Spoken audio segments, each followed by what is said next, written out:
Doctor Mohammad ইউনূসকে নিয়ে গঠিত হয়েছে অন্তর্বর্তীকালীন সরকার। দেশের জনগণ কি এই সরকার নিয়ে সন্তুষ্ট, অথবা দেশের সার্বিক পরিস্থিতি নিয়ন্ত্রণে এবং মূল্যস্ফীতি নিয়ন্ত্রণে এই সরকার কি কি অবদান রাখবেন? দর্শক, জানিয়ে দেব হাতে থাকা সর্বশেষ আপডেট বাংলা সংবাদ।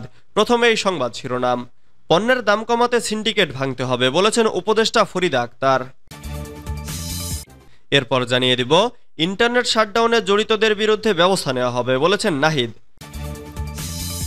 এদিকে ঢাবিসহ ৯ বিশ্ববিদ্যালয়ের উপাচার্যের পদত্যাগ।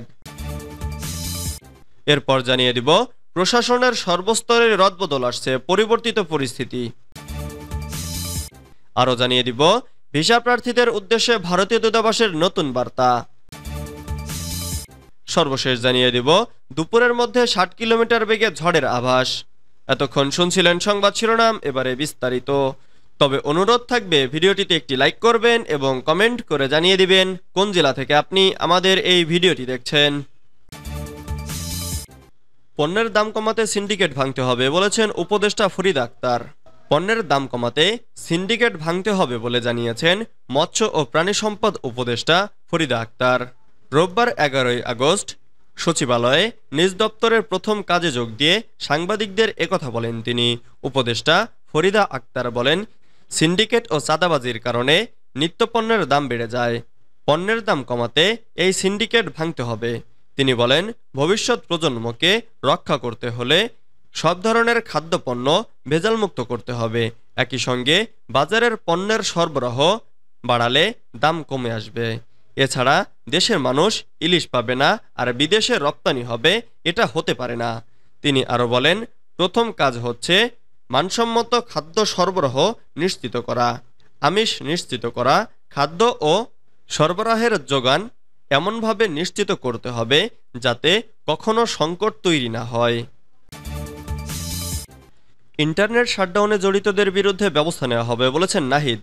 কোটা আন্দোলনের সময় ইন্টারনেট শাটডাউনে জড়িতদের বিরুদ্ধে ব্যবস্থা গ্রহণ করা হবে বলে জানিয়েছেন অন্তর্বর্তী সরকারের ডাক, টেলিযোগাযোগ ও তথ্য প্রযুক্তি মন্ত্রণালয়ের দায়িত্বপ্রাপ্ত উপদেষ্টা নাহিদ ইসলাম। রোববার ১১ আগস্ট সকালে সচিবালয়ে কর্মদিবসের প্রথম দিনে সাংবাদিকদের এক প্রশ্নের জবাবে তিনি একথা বলেন। নাহিদ বলেন, কথায় কথায় ইন্টারনেট বন্ধ চলবে না। ইন্টারনেট বন্ধ কিংবা স্পিড সীমিত করে দেওয়া মানবাধিকারের লঙ্ঘন। তথ্য জানার অধিকার সবার আছে, তাই মানুষকে সত্য জানা থেকে বাধা দেওয়ায় মানবাধিকার লঙ্ঘিত হয়েছে। তিনি বলেন, সচিবালয়ে আমার প্রথম দিনই বৈষম্য বিরোধী ছাত্র আন্দোলনের সময় বাংলাদেশে ইন্টারনেট বন্ধ ও ডিজিটাল ক্র্যাকডাউনের পেছনে কারা জড়িত ছিল তাদের বিরুদ্ধে তদন্তের ব্যবস্থা গ্রহণ করব।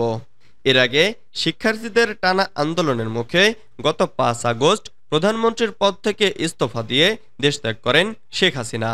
এরপর গত ৮ আগস্ট অন্তর্বর্তীকালীন সরকারের প্রধান উপদেষ্টা হিসেবে শপথ নেন নোবেলজয়ী ডক্টর মোহাম্মদ ইউনূস। পরে ১৩ উপদেষ্টাও শপথ নেন।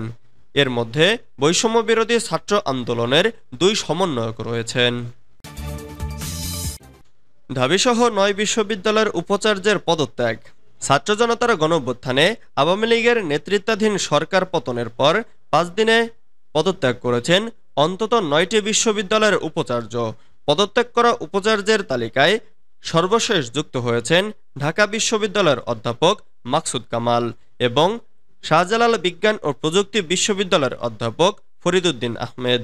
শনিবার ৯ আগস্ট সকালে শিক্ষা মন্ত্রণালয়ের সচিবের মাধ্যমে পদত্যাগপত্র জমা দেন অধ্যাপক মাকসুদ কামাল।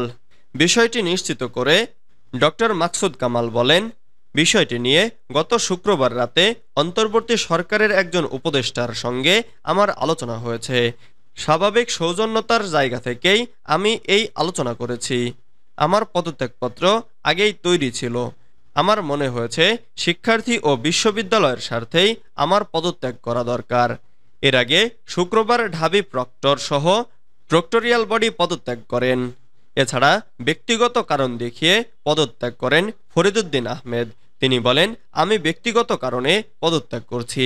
রাষ্ট্রপতির কাছে পদত্যাগপত্র জমা দিয়েছি। এর আগে বিশ্ববিদ্যালয়ের সব হলের প্রাধ্যক্ষ ও প্রক্টোরিয়াল বডির সদস্যরা পদত্যাগ করেছেন। বাকি যারা আছেন সবাই পদত্যাগ করবেন। প্রশাসনের সর্বস্তরে রদবদল আসছে, পরিবর্তিত পরিস্থিতি। শেখ হাসিনার পতনের পর নোবেলজয়ী অর্থনীতিবিদ ডক্টর মোহাম্মদ ইউনূস দেশের হাল ধরেছেন। তার নেতৃত্বাধীন অন্তর্বর্তীকালীন সরকারের উপদেষ্টারা কাজ শুরু করেছেন। এরই অংশ হিসেবে প্রশাসনের প্রতিটি স্তরেই রদবদল শুরু হয়েছে। কারণ আওয়ামী লীগের রেখে যাওয়া প্রশাসন দিয়ে দেশ চালাতে সমস্যা হবে বলে মনে করছেন তারা।